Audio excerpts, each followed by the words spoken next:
Ok, tengo aquí una pregunta de Amparo. Dice, Dios le bendiga, hermanos. Quisiera me aclare un asunto. Alguna vez le escuché una predicación que la mujer no debería predicar, pero yo asisto a una iglesia donde mi pastora es mujer. Y en este lugar los hombres les gusta ir a la iglesia, pero ninguno quiere levantarse como pastor. Y por lo tanto hay 4 mujeres que predican. ¿Qué piensa al respecto? Dios estableció muy claramente desde el Antiguo Testamento las funciones del hombre y de la mujer. Nunca en el Antiguo Testamento Dios llamó a la mujer a ocupar una posición de liderazgo. La única excepción fue Débora. Entonces, cuando nosotros vemos que Dios le entrega el sacerdocio levítico y a la tribu de Aarón, a los varones, el sacerdocio, la continuidad prosigue en el Nuevo Testamento. En el Nuevo Testamento no existe una sola palabra en el griego para designar el liderazgo femenino. Ahora bien, Dios puso el liderazgo en la familia para el varón, en la iglesia al varón y en los gobiernos al varón. Pero cuando el varón abandona esa posición a la cual hemos sido llamados, entonces dice la Biblia que Dios puede hacer que las piedras le alaben. Entonces, cuando hay carencia de varones, que es un símbolo de juicio en cualquier iglesia, Dios usa a las mujeres. Y bendecimos y le damos gracias a Dios por mujeres que han tomado el liderazgo, tanto en la familia, que porque el varón no quiere tomar el liderazgo, en la iglesia y en los gobiernos. Entonces vemos ahorita cantidad de matriarcados en muchas familias, que donde el varón es el que tiene que estar tomando las riendas, el que tiene que enseñar la Biblia a los hijos, el que tiene que proveer, y ahora es la mujer la que está haciendo todo eso. Entonces, es un símbolo de juicio nada más. La Biblia dice en Isaías capítulo 2 y en Eclesiastés, ay de ustedes cuando los jóvenes y las mujeres gobiernen. Entonces, qué importante es que nosotros podamos tomar las riendas de la responsabilidad que Dios nos ha entregado como varones. Y repito, gracias a Dios por esas mujeres, pero no es la voluntad de Dios. Dios permite muchas veces cosas, aunque no realmente es necesaria su voluntad. Bueno, aquí dice David. Pastor Alducin, según Génesis 6, habla de la unión de mujeres con los hijos de Dios. Y allí menciona el autor del libro que nacieron valientes y gente de renombre. Si tiene usted alguna idea, ¿quiénes fueron esos hombres de renombre que habla, que nacieron de la unión de los hijos de Dios con las mujeres? Sí, bueno, el resultado de esta unión, ¿verdad?, de ángeles con las mujeres, nos lo explica claramente el Nuevo Testamento en 2 de Pedro y en el libro de Judas. Aquí hubo una perversión genética, es el primer ataque genético que sufre el ser humano de manos de Satanás. La Biblia nos muestra claramente que Satanás tiene acceso a nuestros genes. Él puede crear monstruos, puede deformar la genética, puede transformar, ¿verdad?, el esperma del hombre en algo que sea corrupto y que pueda producir un monstruo, un niño con 2 cabezas, etcétera, etcétera. Entonces, aquí en esta unión entre los ángeles y las mujeres, no estamos hablando necesariamente de que haya tenido que haber una relación sexual en que los ángeles tengan esperma, pero ellos tienen la capacidad de poder pervertir la genética. Entonces, cuando dice la Biblia, y se llegaron los hijos a las hijas de los hombres, versículo 4, y les engendraron hijos, estos fueron los valientes que desde la antigüedad fueron varones de renombre. Y esta palabra valiente es gibor en el hebreo, significa poderosos o significa también hombres con una fuerza sobrenatural. Y dice que fueron los valientes de la antigüedad, y la palabra antigüedad es desde la eternidad. Entonces vemos que estos hombres vigorosos o poderosos eran eternos, y ellos fueron varones de renombre. Y estos son los que los griegos en la mitología los nombran o los mencionan como titanes. Toda la mitología, tanto egipcia como hebrea, como griega y romana, mencionan a los gigantes, y mencionan que eran monstruos. Y otros los mencionan como una mezcla entre los hombres y los animales. Entonces, estos hombres con capacidad sobrenatural de 4 o 5 metros de estatura, con 12 dedos en las manos y 12 dedos en los pies, que dice en 2 Samuel 21, que eran los rafaitas o los gigantes, son aquellos poderosos que, eternos, ¿por qué? Porque son, mezcla ángeles, mujeres que han existido desde antes. Por ejemplo, cuando el anticristo vaya a surgir, dice en Apocalipsis 11, va a surgir del abismo. O sea, hay personas dentro del abismo o entes dentro del abismo que han existido desde hace millones de años y que están guardados en prisiones y que van a ser soltados en los tiempos finales de la gran tribulación. Pastor, aquí hay una pregunta de Hilda Domínguez. Dice, dentro de unos días seré abuela y nos han ofrecido guardar la sangre del cordón umbilical para futuros problemas de salud de un nuevo bebé o de las personas. ¿Qué debemos hacer? ¿Qué piensa usted acerca de esto? Bueno, eso es brujería. Eso de estar guardando sangre, ¿verdad? Y estar guardando o almacenando o poniendo en frascos agua, como es una secta muy famosa, ¿verdad? Que se llama Pare de Sufrir, que te ponen vasos de agua para que pueda la persona ser sanada, y mezclar todo eso con el cristianismo, eso es lo que se llama paganismo, brujería.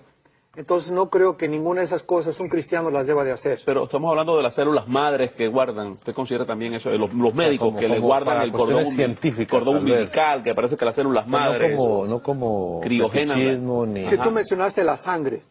Sí, pareciera que es algo. Claro, la persona dice la sangre, correcto. No, pero debe ser el cordón umbilical, el procedimiento pensando en células madres. Eso es otra cosa, claro. Sí, claro, eso es completamente diferente. Criogénico, correcto. Eso no hay absolutamente ningún problema, ¿verdad? El único problema desde el punto biológico y biogenético es que nosotros estemos guardando o almacenando células madres para algún día formar un banco, que es lo que se está haciendo, y donde los padres van a llegar y van a decir, bueno, yo quiero un hijo con unos ojos azules, y otro que sea negrito, y el otro que sea moreno, y escoger el esperma. Entonces, eso es lo que ya no es natural. Todo lo que sea contra natura, ¿verdad? Ya viola las leyes de Dios. Ok, perfecto. O sea, digamos, las transfusiones de sangre, usted no tiene... No hay ningún problema, claro. Una transfusión de sangre no hay ningún problema. Estamos preservando la vida. Bueno, aquí varias interesantes. Vamos por esta. Dice, saludos. Vamos a ver. Ok, creo que es esta. Sí, esta es. Bueno, saludos a todos y en especial a Adiel por la situación delicada. Así que te están mandando saludos ahí. Dice que pregunta que somos es que somos en esencia un alma, un espíritu, o algo que se adhiere a un alma, o algo que se adhiere a un alma y a un espíritu.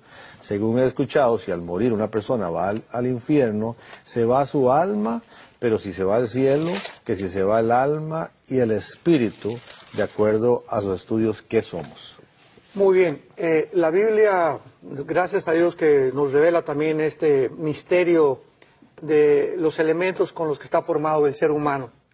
En el Génesis capítulo 35, versículo 18 y versículo 29, la Biblia etimológicamente, la etimología, para los que no sepan, es la ciencia que se encarga del estudio de las raíces de las palabras. Etimológicamente, en el versículo 18 y 29 de Génesis 35, dice la Biblia, y aconteció que al salírsele el alma, y esta palabra que se usa aquí es la palabra nepesh, que es la que se tradujo alma. Y en el versículo 29 dice, y exhaló Isaac el espíritu, y aquí se usa otra palabra, que es roach, se escribe, se pronuncia roaj en el hebreo. Entonces vemos aquí que cuando una persona muere, la Biblia claramente nos dice que hay dos cosas que se salen del cuerpo. Y una cosa es el nepesh y la otra cosa es el roaj o el espíritu. Entonces el alma y el espíritu, sin ningún lugar a dudas, son dos cosas absolutamente diferentes. En el Nuevo Testamento, en 1 Tesalonicenses capítulo 5, y en Hebreos capítulo 4:12, la Biblia dice, para que sea preservada el cuerpo, el alma y el espíritu. Y en Hebreos 4:12 dice, la palabra de Dios diciendo los pensamientos del corazón y separa el alma del espíritu. Entonces vemos que son dos cosas absolutamente diferentes. Entonces, en conclusión, la Biblia dice que somos un espíritu, tenemos un cuerpo donde vivimos y tenemos el alma. El alma es el asiento de las emociones, el intelecto, la voluntad y los sentimientos. Y el espíritu es la parte con la cual el ser humano se puede comunicar, adorar y servir a Dios. Son dos cosas totalmente diferentes. Y el cuerpo solamente es un envase temporal, somos peregrinos porque se va a deshacer, regresamos a la tierra, pero al morir se nos sale el cuerpo, el alma y el espíritu, y nos vamos al cielo si somos cristianos. Si no eres cristiano, desciende tu alma y tu espíritu al centro de la tierra, donde actualmente continúa estando el Sheol o el infierno. Pero uno pensaría, bueno, tal vez solo para el alma, digamos, necesita de la mente, necesita qué sé yo, cuántas cosas dentro del cuerpo están presentes para que pueda activarse el alma, siendo las emociones, la voluntad, ¿verdad? Y los pensamientos no están en el alma, no sé, la mente, pero es parte del alma. Pregunto, entonces uno entiende que si uno se va para el cielo, pues uno tiene un cuerpo restaurado y entonces pues el alma sigue siendo capaz de generar para lo que funciona el alma. Pero en el caso de los que van para abajo, en ese caso, ¿cómo opera? ¿Será otro cuerpo? ¿Eso el alma? ¿Cómo operaría el alma? Muy interesante. O sea, sí, esto es muy buena pregunta porque cuando dice en 2 Corintios 5, ¿verdad? Que tenemos en el momento que nos muramos, los cristianos, y subimos al cielo, dice también en Apocalipsis 6, del 12 en adelante, que tenemos un cuerpo temporal, esperando el día de la resurrección. Entonces, todos nuestros parientes y hermanos en Cristo que están ahorita en el cielo con Cristo, tienen un cuerpo temporal, están vestidos con un cuerpo temporal, y cuando venga la resurrección de los muertos, entonces ya tendrán el cuerpo final glorificado, semejante al cuerpo de la gloria de Cristo. Pero cuando nosotros vemos que las personas bajan al infierno, es interesante que la Biblia menciona que bajan enteros. Dice, se los tragó el Sheol. Y cuando Saúl manda a la bruja de Andor, a que Samuel se levantara del Sheol, vemos que él sale vestido. Y que le habla a Saúl y le dice, ¿verdad? ¿Por qué me has quitado? O sea, todavía no pasaban al lado todavía no había, la resurrección no había tenido lugar. Entonces, todos los justos y los injustos se encontraban antes de la cruz en el Sheol o en el centro de la tierra. Entonces, vemos que ahí, tal vez los mismos que siguen ahorita en el Sheol condenados, siguen con ese cuerpo. O sea, no se les ha entregado un cuerpo. ¿Por qué? Porque hasta Apocalipsis 20, del 11 al 15, tenemos nosotros la resurrección de los incrédulos. Y hasta ese momento dice que estarán de pie delante de Dios con esos cuerpos y ya van a resucitar entonces para poderse presentar al juicio final. O sea que al ser vida eterna o muerte eterna, también posiblemente el cuerpo también, aunque para donde sea, va a haber algo. Tanto justos como no creyentes tenemos la eternidad. Pero la eternidad para nosotros es la vida con Dios. La vida eterna es la vida con Dios. Y la vida eterna de los condenados es la vida eterna, pero alejados de la presencia de Dios. Wow.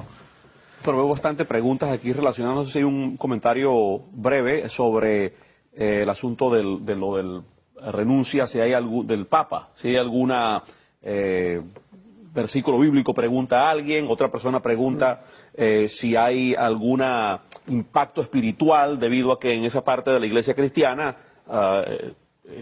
cambió el Papa, o por lo menos dentro de la dirección de ese grupo católico. Bueno, es muy interesante que después de más de casi 800 años, y no podemos llamar que el Papa renunció, porque él abdicó. Una cosa es la renuncia y otra cosa es la abdicación. Entonces, Benedicto XVI abdicó. ¿Qué significa? Pues, la diferencia. La diferencia La diferencia está en que los reyes y los potentados no renuncian, ellos abdican. El rey abdicó del trono, así como se usa en el diccionario de la lengua y literatura española. Y renunciar es renunciar al trabajo, renunció a su trabajo, renunció a su carrera, pero abdicar solamente se aplica a los reyes y a todos los magistrados. Entonces el Papa... ¿Será porque se cree rey que el otro día me dijo que estaba pensando en abdicar aquí de enlace? ¿Será? O sea, que como que uno nunca deja de ser rey. Se le subió lo de la película, lo de ser actor y todo. No, perdón, considerando seriamente. Perdón, una nota. Puede ser. No, perdón. Sí.